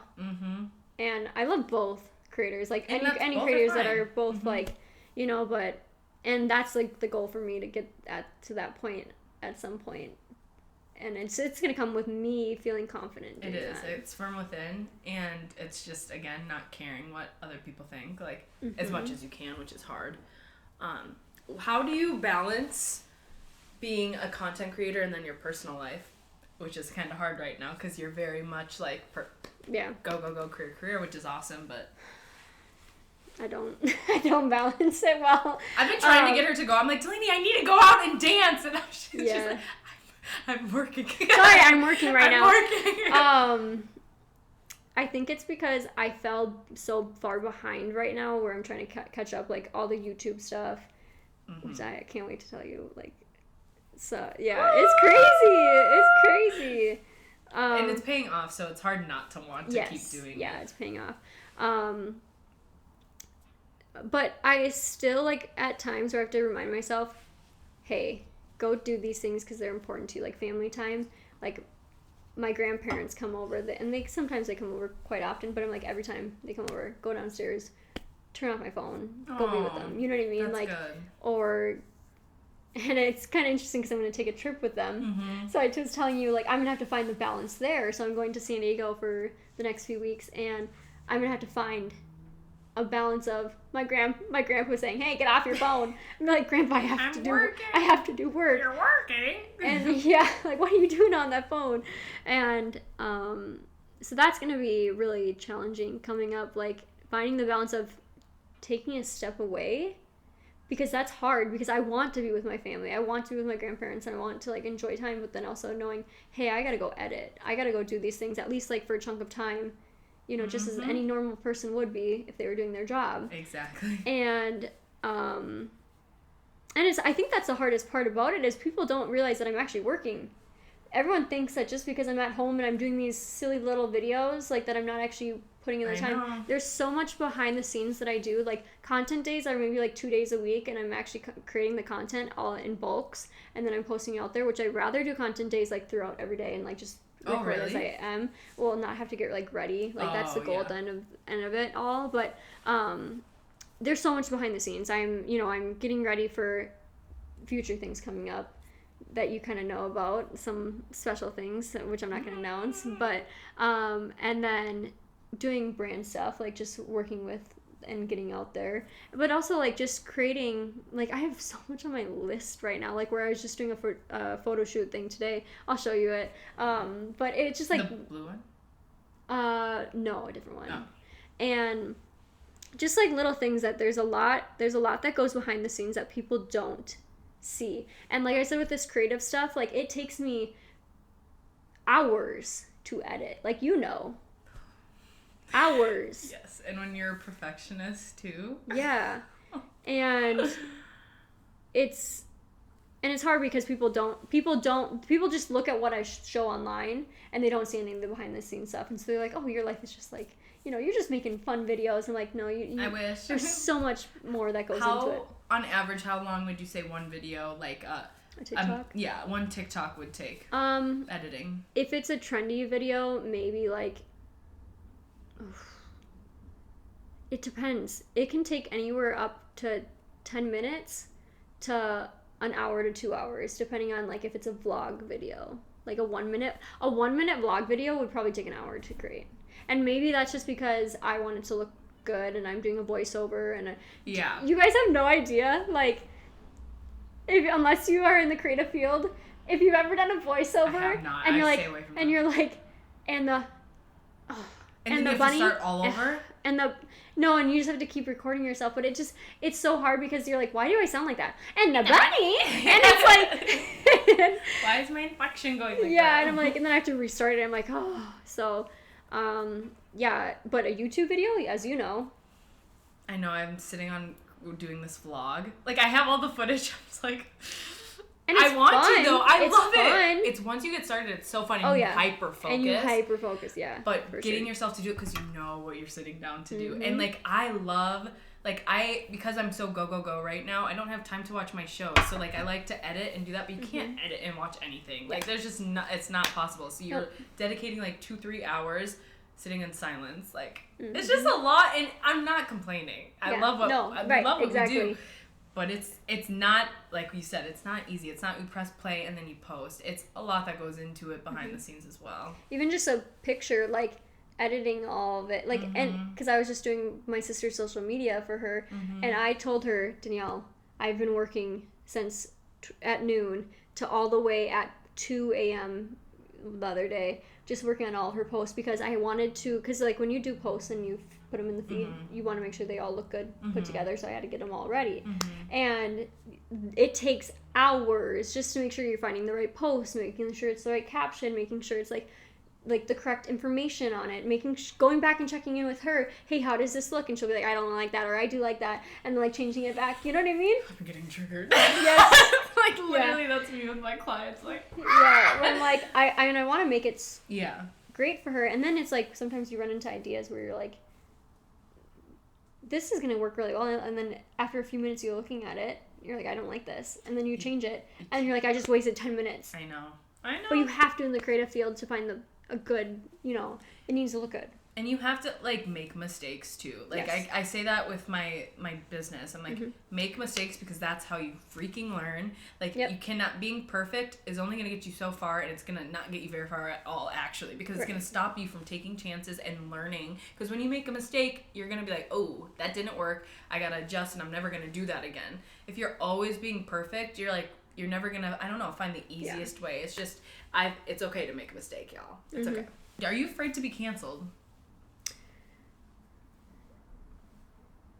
Yeah, it was one of my biggest fears. Was it? I would dream about it, and I'd be like, I don't want to be canceled. Like, oh my! Like, wakes up, checks phone. It scares me, like, because I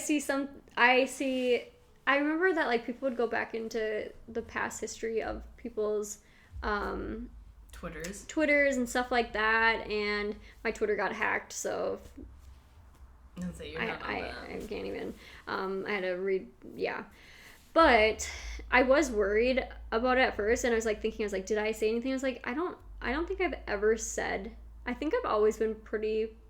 I can't always like say this, but I think I've been pretty politically correct most of the like I've been on the right side of things, I would have to say. Even since college. Like, some people grow, but you've always some been. People. And some people it's just society. We're all growing. We're all learning. Like, there's things that are changing that, like, things that you can and can't say anymore. And especially in, like, the LGBTQ community stuff, where I've had a situation where I was, like, thinking, oh, can I post this? Is it the right for me to say this kind of stuff?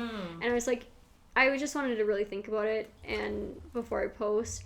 But I think too, if like I ever make a mistake, I think I'm a person where I'm like, I'm gonna own up to it and be like, I was in the wrong. Yeah. Because I don't purposely say or do. You're not a person who's gonna hurt somebody intentionally. There are people out there though that, like, other content creators that I've seen, that will just never be like, hey, I was in the wrong.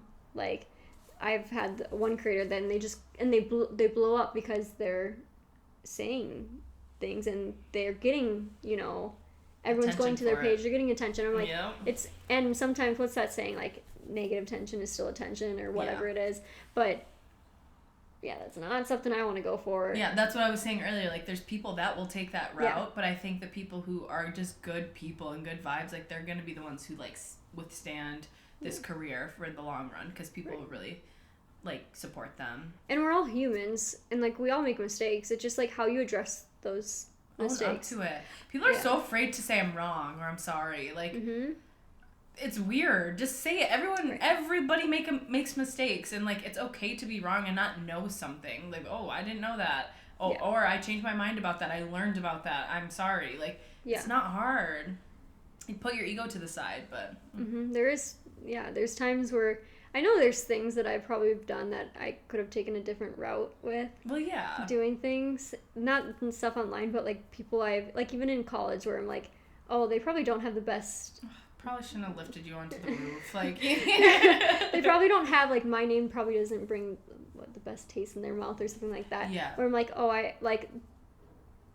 but I think we were younger, and I think that, like, if we were to meet now, I think people are always so changing, and like, I think I'd give some of those people in college or high school that have done me dirty another chance, because I think we all grow from there, and I would hope that they would do the same for me too, just because it's such a difference. Like, I'm not the same person I was back then. Yeah. And I don't know if I'd give them another chance, but I would definitely. I'd forgive.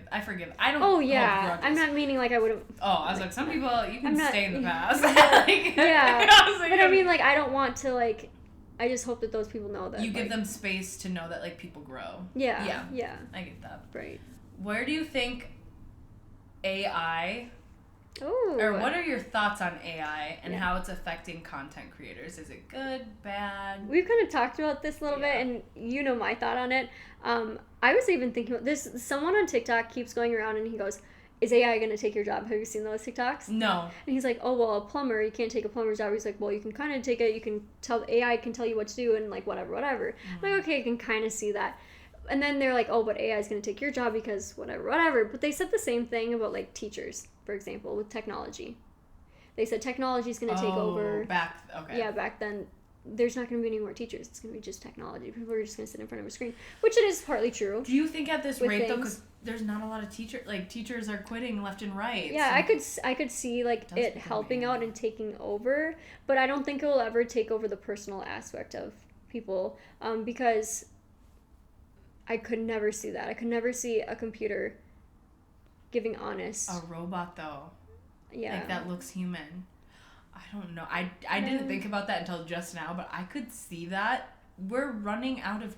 People don't want to teach because we treat them like shit and don't even pay them. Yeah. And now AI is growing. And I mean, I can't speak for it. I don't know, but I do think that the people are... We kind of talked about this. People are going to really be seeking out authentic people and authenticity. So I think that's why, as content creators... There's going to be AI content creators who are fake.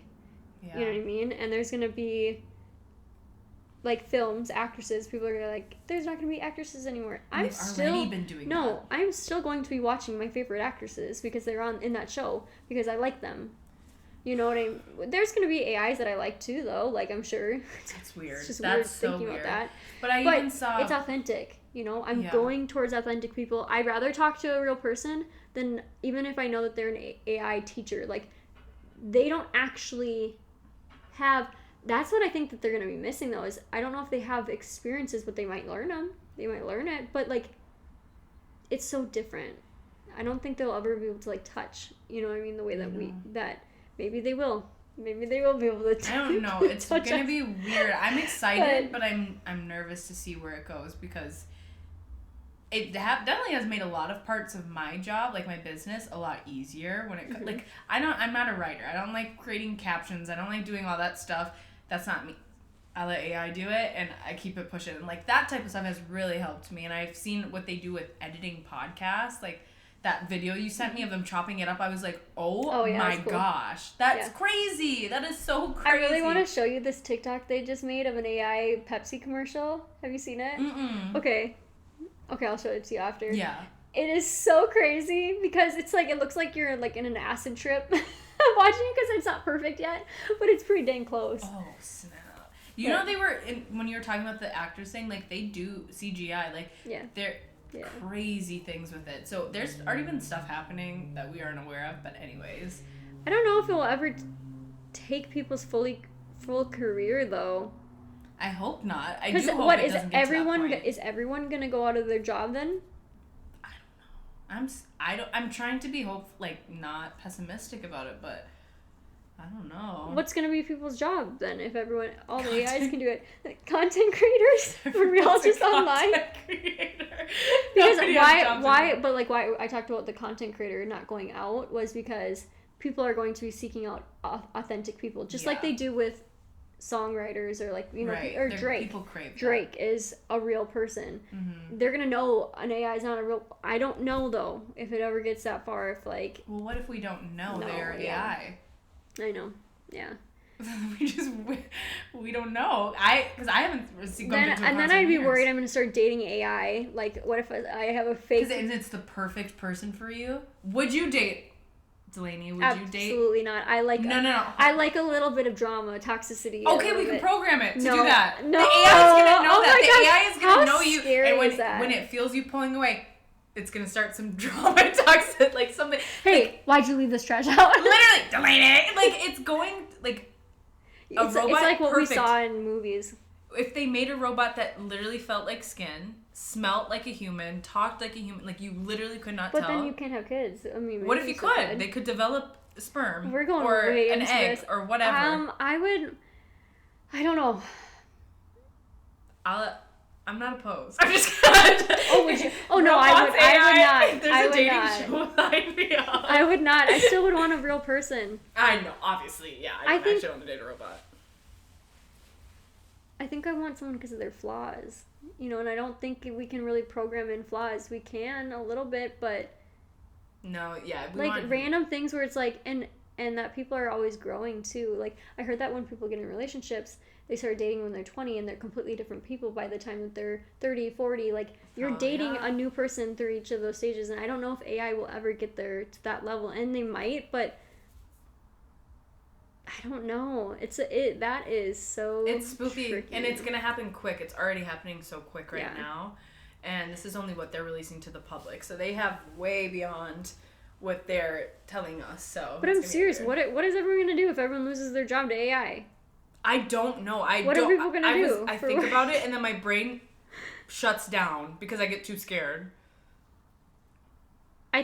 You want to know? This is also people make fun of America because nobody even wants to go to school anymore. They want to be a YouTuber or a content creator. Like, the people are not even like enrolling into colleges anymore. And like around the world, people are still doing it, like going to school. Like, America, we are very much like... It is crazy, though, because back in our time, back in the days, we didn't really have even, like, marketing for, like, social media marketing. Is that a major? Yeah. We didn't have that back then. Yeah. That was not a thing. Didn't exist. And we're not even old. I'm 27. We're not old, like, and these are... that's just how crazy technology has changed in that amount of time. Like, if I were to go back to school, I would be doing social media, like, management or whatever. That's what I would have, like... But that's the thing. Why? Like, please go to school, kids, if you need to. But, like, why, though? I'm not doing anything I went to school for. marketing, but I don't remember any of that. A lot of people don't go. That's what I'm saying. We learn everything online. Yeah. Why do people go to college? My dad says it makes you an all-around better person. I think the one thing college did really well, they need to just start marketing it this way to teach you life skills. Yeah. Like, because that's what I took away most was my friends and my personal growth. And like, the experiences. Yeah. It was not the books. Like, I don't remember anything I took. I graduated with a great GPA with honors, but I don't remember shit from those books. I mean, we had a good time. That's what I'm saying. I paid $60K for a good time. We didn't even know we were in it until we were. Like, looking back now, we're like, wow. We were really just reckless. Reckless, but it was so fun because it's your community and everyone's so close and stuff. But, right. Okay, I have 2 more questions for you. If you could give advice to someone who is looking to go into this career, either just in the beginning stages or at the point where you were, to make that shift, what would you tell them? And what advice would you give? 1, be consistent. Like, if you really want to do it, go fully for it. Yeah. Do it. And don't be too hard on yourself when, like, if you miss a certain... It's kind of like going to the gym. Mm-hmm. And, like, just because you stop going to the gym one day and you missed it doesn't mean you don't go the next. Like, you just keep pushing through it and you keep going. And just because your views aren't getting to where you want to be, or, like, you're not meeting, like, how many followers you want to be gaining, or it's slower, you know? Like, don't give up on yourself because that comes with time. Yeah. And it's not an overnight process. It is really how much you put into it, though. Like, and I'm telling people, like, if you really want to go onto TikTok and you want to really do it, post 3 times a day. I know it sounds like a lot, but, like, post, or at least post once a day then, you know, to start out with and build. But, like, but also, when you're posting, don't forget to look at, like, the analytics. Are you posting, like, stuff that's actually, you know, getting engagement, you know? And if it is getting engagement, go more towards that route. But always be authentic to yourself, because otherwise sometimes you get into things where, like, oh, I'm so stuck in this niche now, I can't even break off from that. I've had conversations about that. Yeah, and that's tough when you get into that, but it doesn't mean you can't. You can definitely do it. It just takes time. Like, personally for me, I had the duck, and then I had to change my content because I had a lot of followers from that, and I was like, okay, this is actually what I'm going to be doing now. Had to mold my audience into saying, yep, okay, we're going to follow you into that. And some might drop off, but, you know, then you'll gain more, too. Yeah, because it's more authentic of what you want to actually put out there. But I think the biggest thing of anyone starting is, like, don't be afraid of what other people are going to think of you. And I had to get over that. And I still think about that, like, of course, with, like, the filters and, like, stuff, like, where I'm, like, nervous about, like, putting myself out there in that way.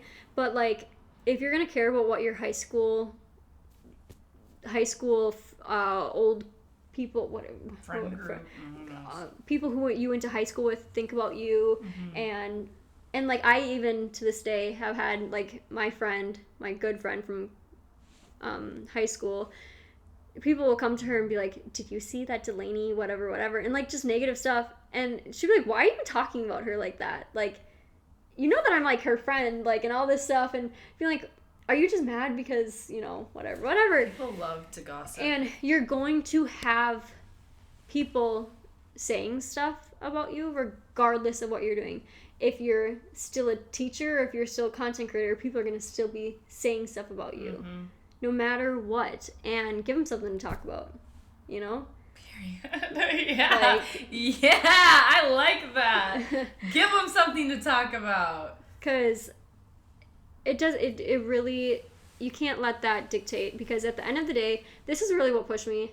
If I'm 89 years old and I'm laying in my bed and I'm about to, like, take it, like, be, if I look back and I didn't take the opportunities that I could have, I'm going to be really disappointed in myself. I don't want to have any regrets. And I don't want to be like, oh, I wish I would have done this, but I was too afraid of what people thought about me. Oh, yeah! That's that's like one of the biggest regrets that I could probably have. And there's times where I'm still thinking that right now, where I'm like, oh, I'm worried about what people are thinking about me with certain things. And I'll get past it, but just do it. Just put yourself out there. And don't worry about, like, if people think, oh, look at them, they're trying to get big and they're trying to... Of course! That's what everyone's posting for. Yeah. Like, they're either posting to get big or they're posting for fun, and either way, it's...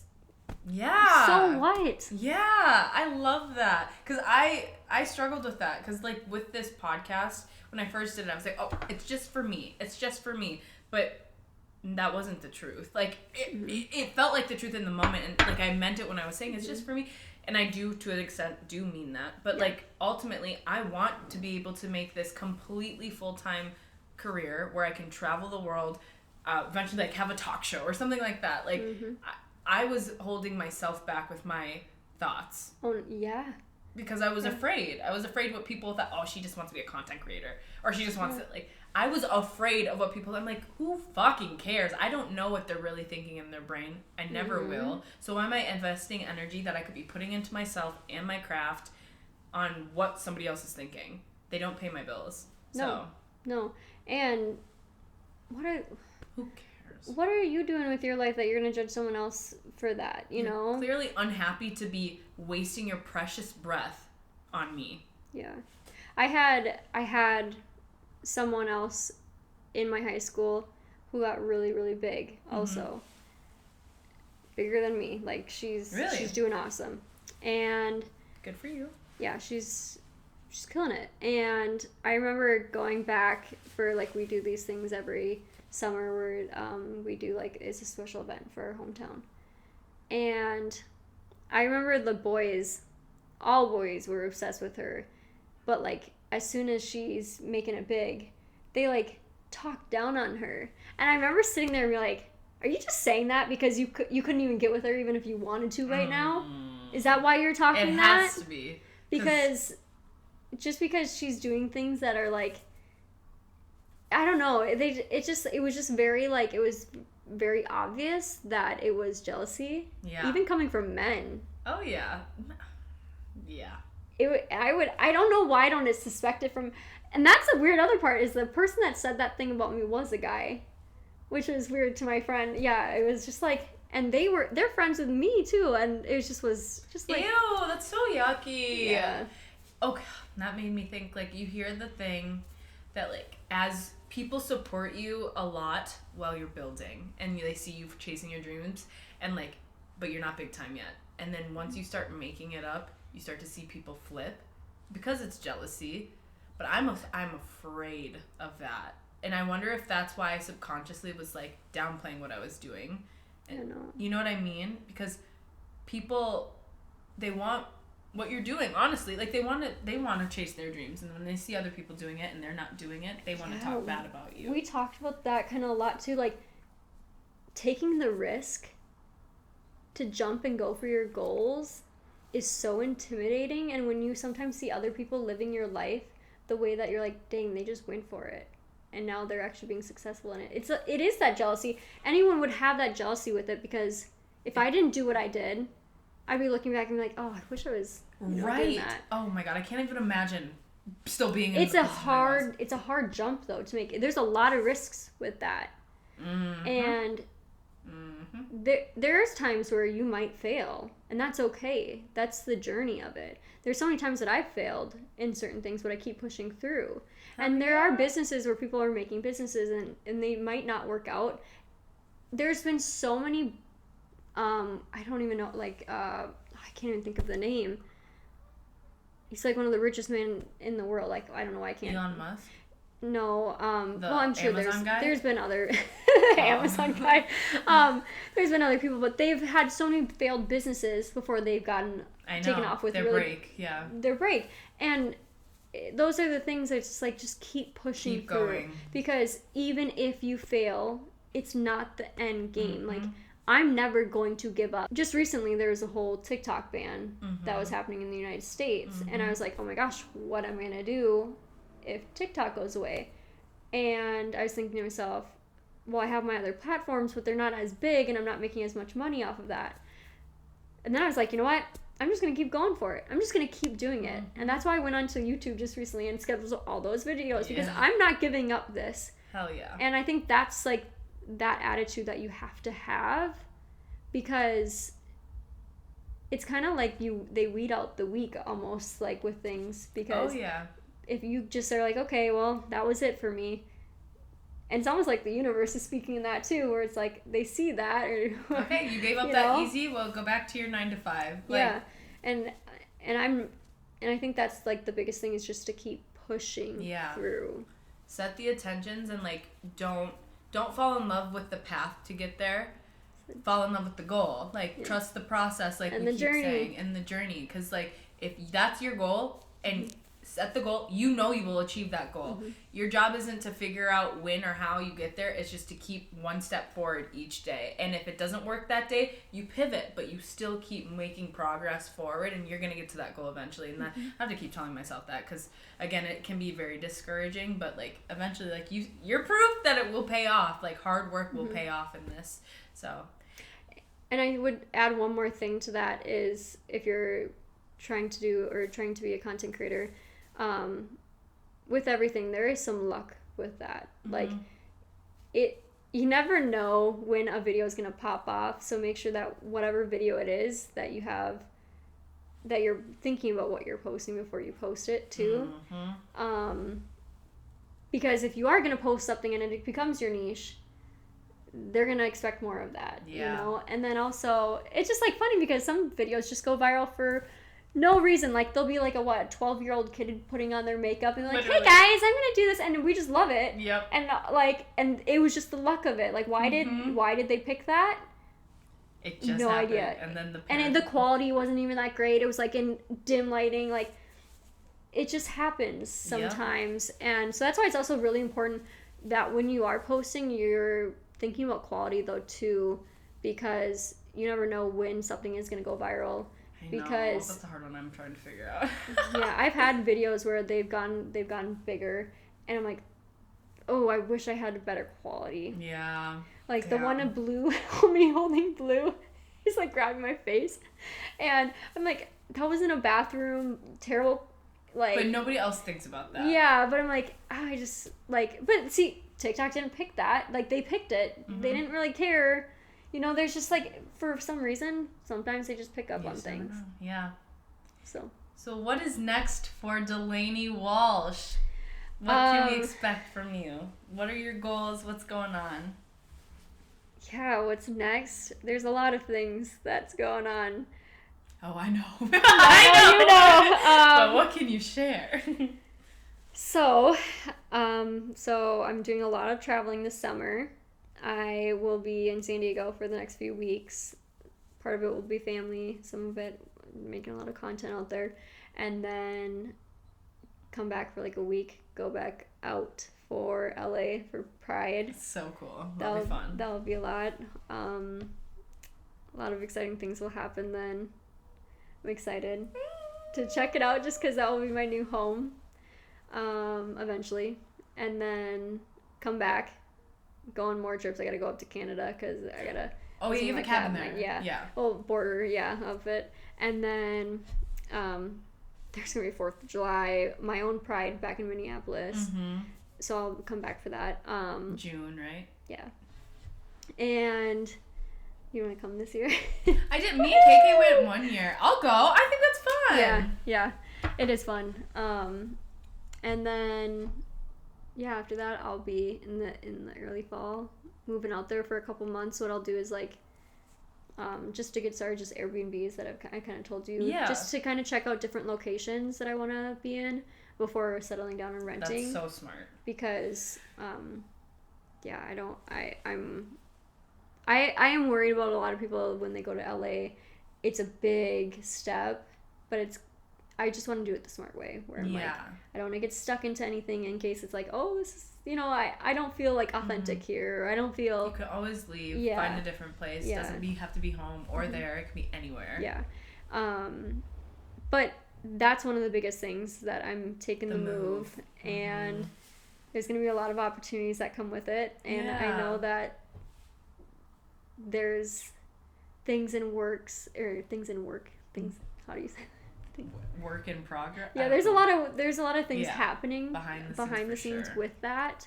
And I guess I could say I'm releasing a podcast too. I know. Where I'll have other content creators on my podcast with me. Well, LGBTQ mainly focused. And so that'll be fun to get that started. But I'm just really excited to be able to like collab with other creators too that are like, because everyone's in LA, and being able to just experience it, because I heard it's just so life-changing.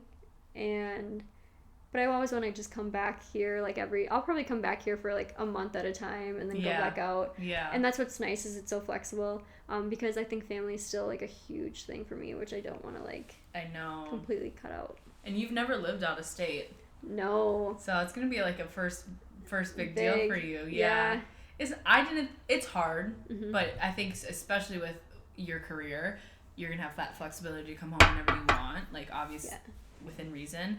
And honestly, it's not that hard. Like once you're out there and you get adjusted, like you do miss people every single day, but that's why we have FaceTime, and that's why they can come in and visit you, and you can fly back. Like it'll be okay, and you're gonna be. And it's only as long as you want it to be. So right, and there's just so many opportunities out there where it's just like, I gotta take it now. Yeah, no, you're in the hi, Mr. Doobie. You're definitely at a pivotal point for it. Like I think it's you're building it up. By the time you get there, I know what goals and numbers you're aiming for. Like this girl's crazy. Like not crazy, but like she thinks through. I remember everything. I remember we were in a meeting. Like a couple weeks ago, and I was like, yeah, my goal is to get to like 10K on YouTube by like whatever. And you're like, really? And you're like, that's a high number. And now I'm at like 4K right now, and I'm like, good job. Like, and you're like, and you're just like, like yeah, it's growing quickly. Like this girl is working extremely hard, so I know it's gonna pay off for you, and everything's gonna work out. But it's just like we're both putting in the work, man. Oh my gosh, like. The way we both talk to each other, though, like we both... That's why I love our meetings. Like, honestly, that's what I look forward to. This is what our meetings are like. I know. We do talk business, actually, surprisingly. We talk a lot of business, but we also... Zoo, it is not polite to put your asshole in someone's face. Like, jeez Louise. But, yeah, it's very motivating, and because we're not in the same exact boat, but we understand things about this, because it's... Yeah. And we can both help each other in ways. And I think we're both like really hold each other accountable. Yeah. And I learned so much from like different ways you do things. I'm like, oh, that makes sense. Because I'm very much, I want to do it myself on my, like how I do it. I don't like asking for help for things. Like, I hate it. But like, pick. And we're not even like, I think too, we like don't tell each other what to do. We just bounce ideas. Oh, yeah. You know? And that's what's kind of nice is like, whereas, like, I've had people who are like, oh, well, you have to follow these lines when you're on TikTok or creating. And I'm like, there's not a one rule game for it. You know, there's so many different approaches. And, just, like, having the mindset, you know, is the biggest thing. Oh, my gosh, do you want to cuddle with me? Come here. Oh, he's chunky. What a traitor. Yeah, he is a big boy. Big boy. Oh, Mr. Booby, you're so handsome. What do you want to say? He is on one today. Meow. ASMR. Whiskers. Any last words? Oh, I don't know. I mean, I feel like we really hit a lot of things. Yeah, we killed it. Well, Delaney, where can the people find you at? If you knock that camera over Mr. Zuthaniel. Oh, you're lucky. So you can find me on TikTok. My child is You can find me on TikTok at Walsh Delaney, or on Instagram Walsh Delaney. I actually just started on Snapchat because Snapchat is growing like crazy. I was just doing my research on this. This is like something I'm also trying to go into. Dude, some of the top creators are making like, I think, what's her name? Oh, I don't even know. She's some blonde chick, but she's making $10,000 a day just on Snap stories. Yeah, they pay their creators really well. But I have to get up to 50,000 subscribers on there. And then you have to get up to like so many, I think like 40 million hours of, which is like not bad when you think about it, because 40 million? Yeah. No, wait. I think. Doesn't even. Do we even live for 40 million hours in our lifetime? I think I actually took a Snapchat of it. Or, not a Snapchat. I think I took a picture of it. Oh, is it overall from your 50,000 subscribers watch a total of 40 million? Yeah, I think that's minutes? what it is. Because I was like, let me check. How is anyone even getting paid from that? You're needy. You're cute, though. Oh, I wish I could find it for you guys. Maybe I'm completely wrong. But that's Walsh Delaney 0 because someone stole my name. Damn it.